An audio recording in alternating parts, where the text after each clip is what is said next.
Hello, everyone.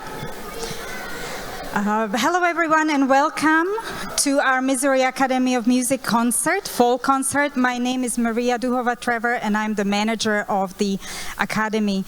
Thank you so much for coming in such big number tonight. We are a non-profit organization focused on young students. And it seems, as I was thinking about it today, it's like a puzzle that doesn't work without all the pieces. And our main piece of the puzzle are our students. This is why we do this. We want them to be wonderful musicians, performers, well-rounded human beings. So we're really grateful for our students. We're also grateful for our MAM parents, because you're the ones who signed them up. You're the ones who are supportive in their practice, in their music lessons, supportive of us at the Academy. To be honest with you today, everybody that greeted you, gave you a program, brought a snack for our kids, those are parents. So we're really grateful for you parents as well. Then in the Academy, we wouldn't be able to function without our coaches, our music coaches, and we have a number of coaches for the Sinfonietta and for the virtuosi, for the chamber music. So again, we wouldn't be here without the coaches, and also we wouldn't be here without our two wonderful conductors.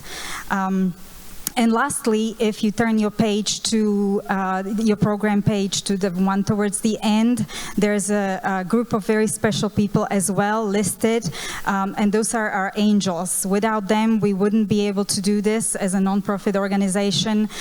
We cannot function without donations from individuals. So if you know anybody on that list, please thank them for us. If you would like to see your name on that list, no donation is too small.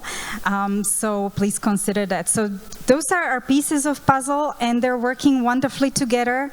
This is our 4th year in Missouri Academy of Music, and this is the first year, Kirk and I were saying, that we saw a significant group of kids move up from the Sinfonietta into the virtuosi, which was really exciting this year to see that we can retain students and they want to progress to our older group. So that's an excitement.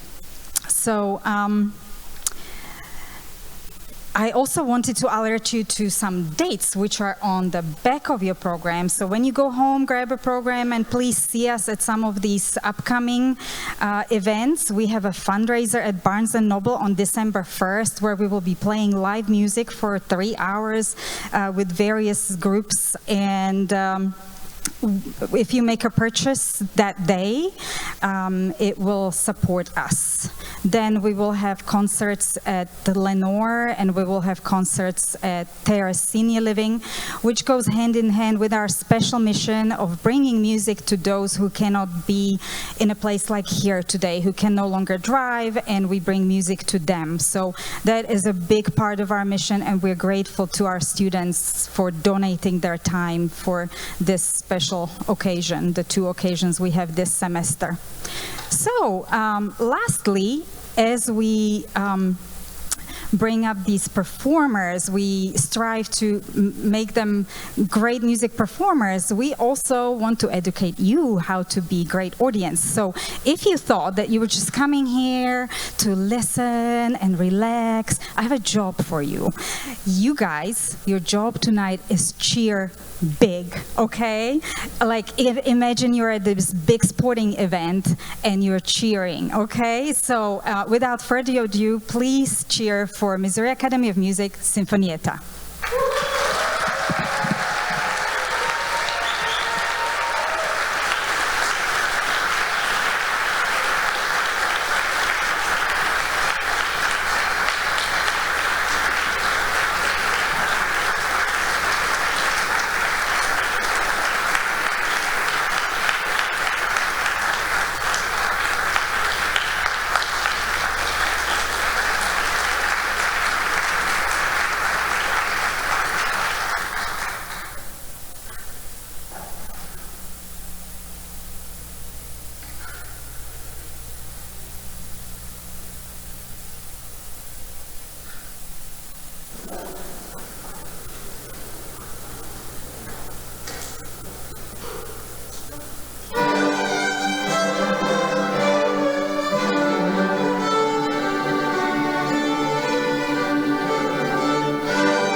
One of the philosophies of the Academy of Music is, in the Sinfonietta especially, to make sure that our young players, our very young players, are exposed to the standard classics rather than just music that's written for very young players. So it's nice to have good arrangers. I try to go out and find the best arrangers we can who arrange the classics, like the Tray Pack from the Nutcracker, which started the program, and this first movement of Autumn from the Four Seasons by Vivaldi. It's nice for young players to feel like they're playing the same music as the big guys. And so I enjoy bringing the great standard classics to our very young players. We had Amy and Michaela and Theo as our soloist in this Concerto Grosso in the Vivaldi. Again, something that's a little unusual for very young players to have to work together as soloists in a solo trio in a Concerto Grosso. Our next piece is again fulfilling the dream and philosophy of Missouri Academy of Music, which is to try and bring out the total musician in all young musicians. And we encourage our players not only to be the best theorists they can, we study history, we study ear training, and I've always encouraged young players within the conservatory for the last 20 years and within MAM to be composers as well. It's very important that young players understand from a very early age the importance of giving us music of our own age. Without music of our own age, I don't think there will be great classical music of the future. A lot of people think that that's not true, but I really believe that we have to maintain and support young composers in the world today so that we can create a new legacy of contemporary music. And so it's with great pleasure that Sam Finkel, who I knew had studied composition quite young. I think he started composing when he was 9, and last year he won the university composition. And I said to Sam at some point last year, perhaps tongue-in-cheek, how'd you like to write a piece for us? And at the beginning of this year, he brought this piece to me. And of course, by that time, I'd forgotten that I'd ever asked him to write a piece for us, but that's neither here nor there. I'm thrilled that we're able to be part, again, for very young players, be part of a world premiere, the first performance ever of a work that's in keeping with our theme of seasons. Here is the world premiere of After Winter.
Once upon a time, a very long time ago, when I was a young middle school student, I was a theater guy. I was as much into acting as I was into playing the piano, conducting, playing the cello. And I was in an early production of Peter Pan, and if you can believe it, I was Captain Hook. And it was there that I learned the art of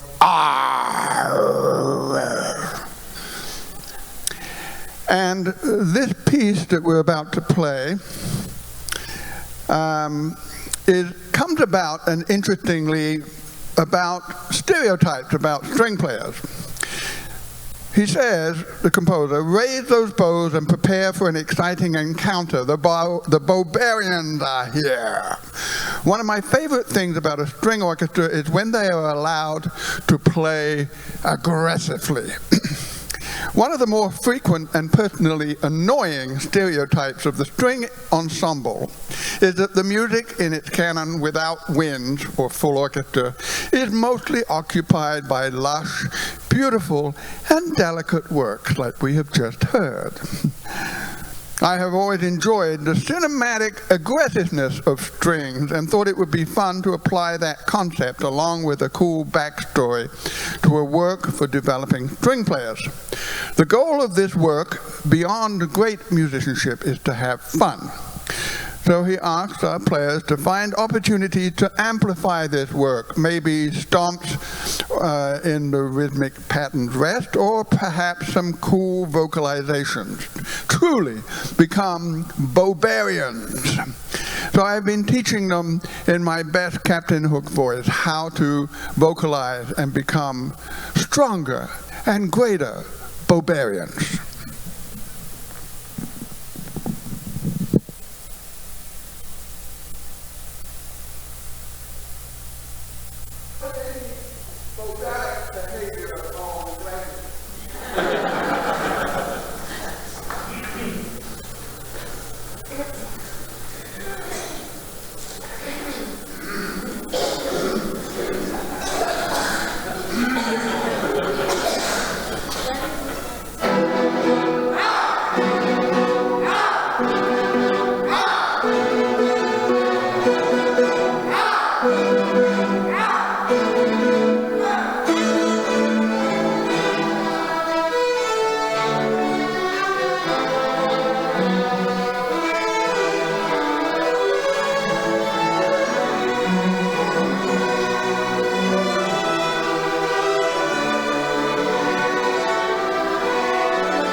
waiting for her. I know, but like the YouTube video. The YouTube video. Just a little quick announcements. For those of you who have family members who wanted to watch the live stream, somehow it's not coming on our YouTube channel, on MAM YouTube channel. So if you want to let them know it's streaming on Broadway Christian Church YouTube channel, they can still watch it. But we apologize. We don't know why it's not coming through on our MAM YouTube. But we will still record it and post it there within a week. Tell them again. So if you have someone who wants to watch online, text them that it's on Broadway Christian Church YouTube channel. So now we come to the beginning of our chamber music ensembles, and chamber music is a unique experience for young players. We get used to being in large ensembles, whether it's full orchestras, youth orchestras, string orchestras at our home schools. Having an opportunity to be in a small group where you're personally responsible for your own part and interconnecting and communicating with others, as insular or as antisocial as you might be. Chamber music forces the individual personality to open up and recognize others around them while they're playing music. And so we really appreciate being able to have as many of these wonderful chamber music groups as we do, and this is an opportunity for me to thank our coaching staff who are listed in the Inside program, not on this program. This program was a result of 2 major typos in the program, which you can try and figure out to find the deliberate mistakes. But our coaching staff has been integral to us having chamber music every week. Amy Appold, Lucia Smith, Joel Migham, Carol Elliott, Luke Ream, and Joseph Choi, and myself taking charge of all of these wonderful ensembles. And so to start, we're going to have the rondo from the first Mozart G major quartet with Sophia, Darius, Elijah, and Olivia.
Just wanted you to know that at intermission, just a reminder to all of our students that we're taking a formal picture of the whole of MAM. So all of the students in MAM will be required up here at the beginning of intermission, so our official photographer can, we've been taking pictures all day, but we haven't had both the Sinfonietta and the virtuosi together, so we're going to take that photo at the beginning of intermission. So if you're looking for your child, just wait 10 minutes, 15 minutes, and they'll be with you.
So it's intermission.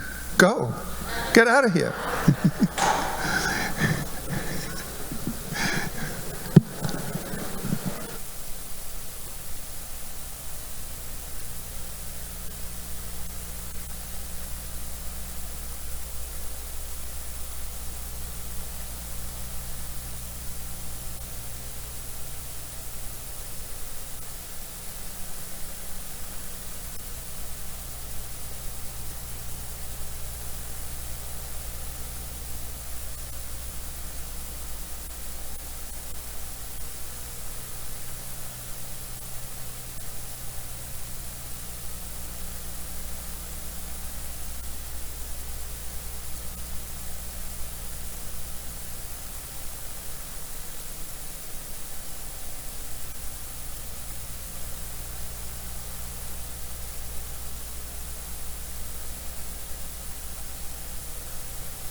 Welcome back. So as you see, we are set for the piano trio. And my first professional full-time job was actually as a member of the Galliano piano trio. I was in a piano trio for 2 years with Pat Tito and Jeff Wharton. And it's a very unique animal, the piano trio, because we've heard lots of string quartets and string quintets, where balance is about blending the same kind of instrument color together. Here, in the piano trio, you have a very different kind of issue. How do you fight the piano, which is obviously a loud monster of an instrument compared to a cello and a violin. So it's been exciting to have this piano trio now for the last 9 months. And you will see that the issue is, can the violin and the cello find a way to match the power of the piano and blend, and for the pianist to be sensitive enough to be aware that there are 2 other people playing with him. So, without further ado, we welcome the Beethoven Piano Trio, who still haven't found a name for themselves, but we'll call them the Piano Trio.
So this is the first opportunity we have to hear virtuosi, which is, as Maria said earlier, expanded this year by graduates from Sinfonietta from last year who have moved on and upwards into virtuosi, and I'm very proud of those students for the way in which they've assimilated and worked so hard to jump up this huge level between Sinfonietta and virtuosi, and they've just done a fantastic job of maintaining the standards set by virtuosi and the Academy of Music. So congratulations to those new students and new parents. Thank you again, as Maria said earlier. It's thanks to you, the parents, who are the supporters by driving, looking at instruments, buying new strings, taking to lessons. It's a full-time job being a musician parent, I can tell you that. And